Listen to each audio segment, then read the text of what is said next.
Hi, my name is Milana and I live in Montreal, Quebec. This is my first ever booktube video and I'm very excited to be on here. Of course, I had to start with the newbie tag, the newbie booktube tag, and yeah, let's get started. The first question. This is my first booktube video, so I apologize if I go off on a tangent or if I get nervous. It's only natural, so yeah, okay. I wrote all the questions and my answers down in this notebook. The first question is, why did you start this channel? Just like a lot of you who are on here, I've been watching YouTube videos for over a decade. I'm a big fan of YouTube videos, and it's about time that I got over my fears. I'm excited to be able to make videos on here. I also just wanted to dabble in longer form content than TikTok.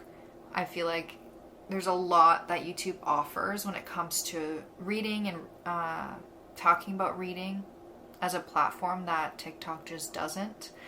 And I've been watching Booktube forever, so there's so many things on Booktube, different challenges that I would love to take a part in and film and document as well. I also feel like I've been holding myself back when it comes to a lot of things, and this is one of those things that I was holding myself back in.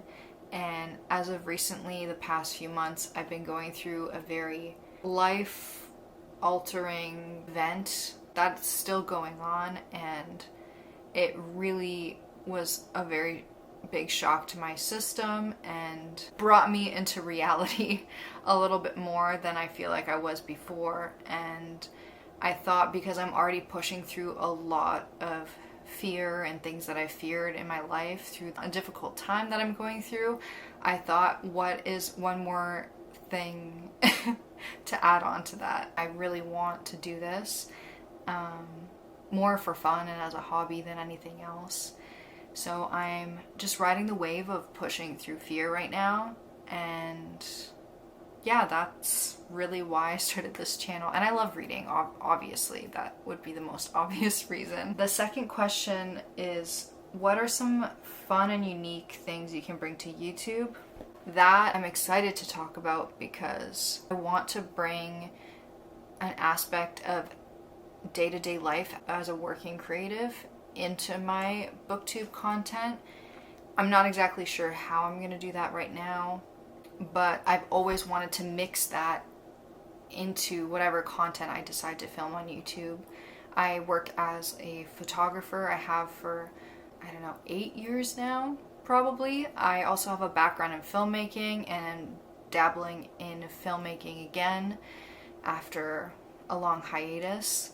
So I would love to mix films, my love of photography, my love of art theory, and all of that into this content, as well as reading literature and nonfiction, which I'll get into more in the rest of the video. Question number 3 is, what are you most excited about for your channel? Reading challenges are probably one of my favorite things to watch on YouTube, so participating and filming them is something that I'm so excited for. I love a good 24-hour reading challenge.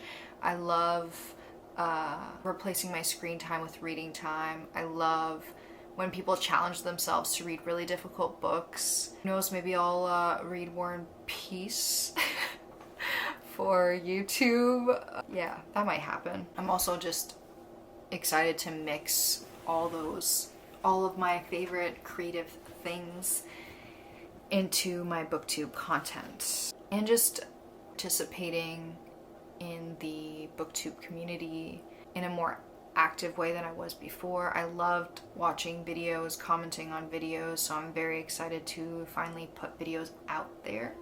Yeah. The next question is, why do you love reading? Well, there's a lot of reasons why I love reading. Some of those are expanding my knowledge, exploring the human experience. Those two are very important because I love to learn and I want to be a lifetime learner, and reading is the main medium I really dive into for learning. And I just want to continue to expand my knowledge of different cultures, my understanding of different people, and learn about the human experience, really. I also can't forget that I really just want to have a silly, goofy time sometimes, and reading really does that for me. I love reading for entertainment. I'm very much a mood reader, and as you'll see in my following videos, I read from many genres. I do have main genres that I read from, but I'm very open to reading any genre. I also read for creative fuel. It really helps get the gears turning in my brain when it comes to my own projects, my own ideas. The biggest reason out of all the reasons why I read is really for my mental health. It makes an immense difference in how I go about my day, how I deal with my anxiety, the amount of anxiety I have in a day. I can really tell that I haven't been reading after a couple of days because I feel off balance. I don't know if anyone else feels this way. It also helps with my memory a lot. It helps me to feel accomplished, and it's just one of those things in my routine that I don't think I will be letting up anytime soon. It's made a huge difference with my mental health. It's also made a huge difference in the way that I process my own things that I'm dealing with internally. Sometimes I'll read a book and I have such a greater understanding of myself after reading it, and I don't think I could get that from anywhere else besides maybe therapy, but reading has really helped me process my own things that I'm going through in my life. And that's so immensely valuable to me.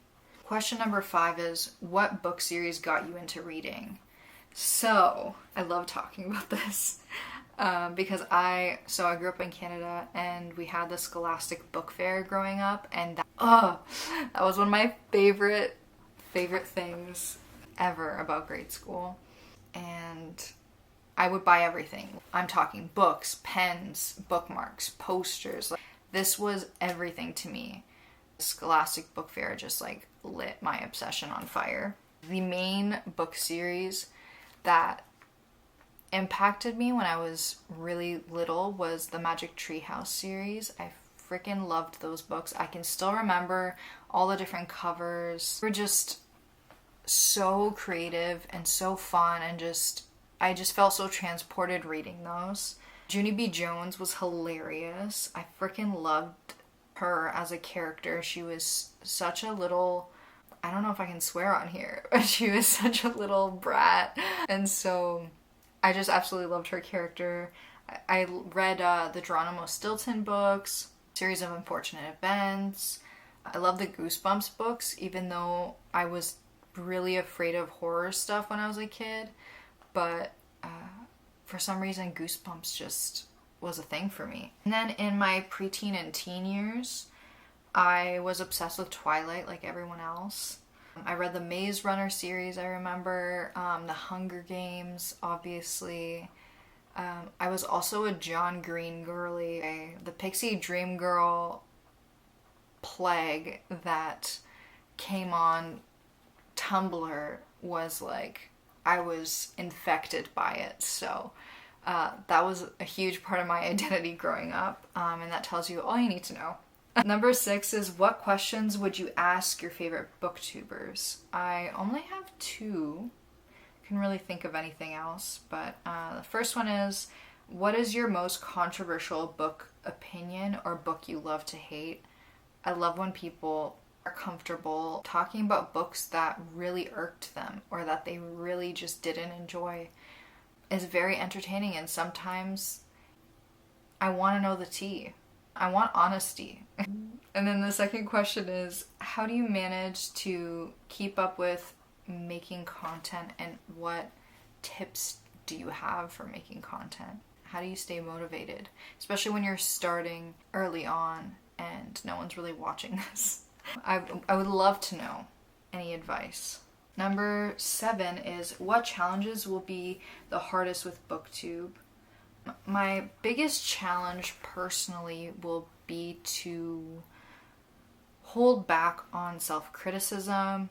Being in front of the camera is particularly daunting to me because I have very bad social anxiety. I've had it my entire life. I've gotten better at it and then regressed and then gotten better and then regressed and then got a little bit better at it. It takes a lot of practice to deal with social anxiety, so this is very anxiety inducing for me, but I love talking about books, so I just gotta practice this as many times as possible until it doesn't make me anxious anymore. So that's my biggest challenge personally. Question number 8 is, when did you start reading? Where do I start? So when I was 3 years old, I'm going back. When I was 3 years old, I had immigrated to Canada for the first time, and my parents didn't speak any English, so a lot of the English I was learning was on television. So in kindergarten, my English was very minimal, but I was still learning the alphabet and everything like that, like all the other kids. And then in first grade, fortunately, I had a teacher who didn't really tolerate immigrant kids very much, or kids that didn't speak English very well. At least that's how it felt to me as a kid. And she was very difficult. Wasn't very helpful. I just remember trying to ask her questions and she just didn't have the patience to help me at all. And that was a huge struggle for me. Whenever I would get a spelling test back, I would end up throwing it in the garbage and not showing my parents, just because I was so devastated at how poorly I was doing. And for some reason, my tiny little self was determined to figure it out on her own. So I started reading picture books, and we had a way of tracking how much you were reading in grade school. And I ended up surpassing 100 books in the first grade. I don't know how I did that, but I'd read over 100 books in the first grade, and since we were tracking it in school, I was given an award, and I have a picture of me and the principal and me holding a certificate from the principal, showing I had read 100 books. So through my spite of this horrible teacher that I had, I learned how to read, and I got obsessed with reading. So it's kind of sad, but like gateway to reading as my coping mechanism, which it is my main coping mechanism for life right now, so makes a lot of sense. Question number 9 is, where do you read? I mostly read in bed at night or in the morning in the living room, on the couch. Also in the evening, sometimes I read in the living room. I also love a good picnic, whether that's with a blanket in the grass or just sitting on a bench in the park, having a beverage and reading is one of my favorite things to do in life. Genuinely, it's simple but effective for boosting happiness. I sometimes read in cafes, but I can only read in cafes if there's a lot of people in the cafe. I know this might sound strange. I don't know if anyone can relate, but I find if there's a lot of people speaking at once, I have an easier time reading because it feels like background noise. But if it's just like a few people and I can hear their specific conversations, I tend to get distracted. So busier cafes are easier for me, but I also I have issues with paying attention to things. Reading in cafes is not something I do very often, but it might be something that you'll see me do on here at some point. And then lastly, I'm going to grab my phone for this one. The last question is, what kinds of books do you read? And so I'm going to pull up Storygraph for this, because that's the main app I use. I also use Fable. I run a book club on Fable, and sometimes I track my reading on there as well. The book club is called Library of Curiosities. I started it in January, and it's been so much fun doing that. And I'm excited to continue to expand on that and to connect to more people. I think that and TikTok really has pushed me to do this in general, so I'm very thankful for those apps for getting me here and making a YouTube video finally. So I'm just gonna record this and then pop it up over here so you can see. Let's go through, you can see how many books I've read this year, but these are my main genres. So literary fiction is my number one genre. This shows particularly for this year, but in general, my main genre is literary fiction, and then next to that is contemporary, or whether it goes both ways, literary and contemporary fiction. I read those majority of the time. I read a lot of books with LGBTQA+ authors and characters. I love queer books, so you'll definitely see those on this channel. I enjoy classics as well.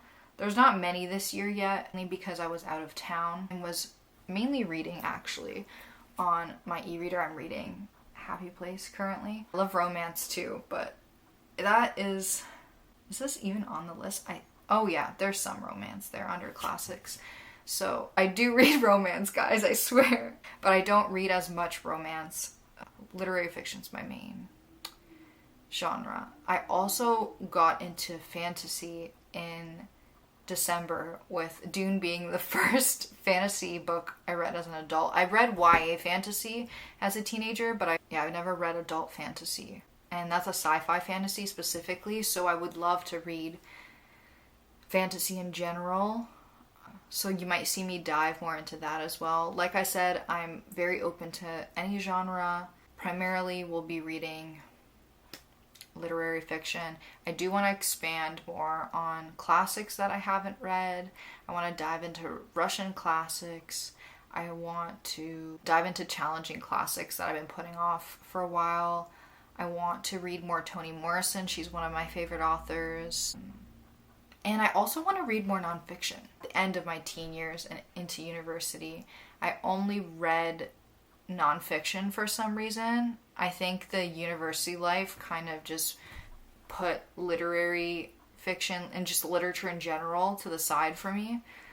And yeah, I got on nonfiction, and then when I started reading literature again, nonfiction just became non-existent. And I have an entire shelf full of nonfiction books that I haven't read, so that will be a part of it. Yeah, I think those are all the questions. My next video will be for my May TBR, and I'm taking inspiration from a few other booktubers who do a TBR jar, so I'm very excited for that. And yeah, thank you for watching this. If you actually watched the whole thing, wow, I really appreciate you. Thank you for taking the time to do that, and I hope to see you guys soon. Thanks. Bye-bye.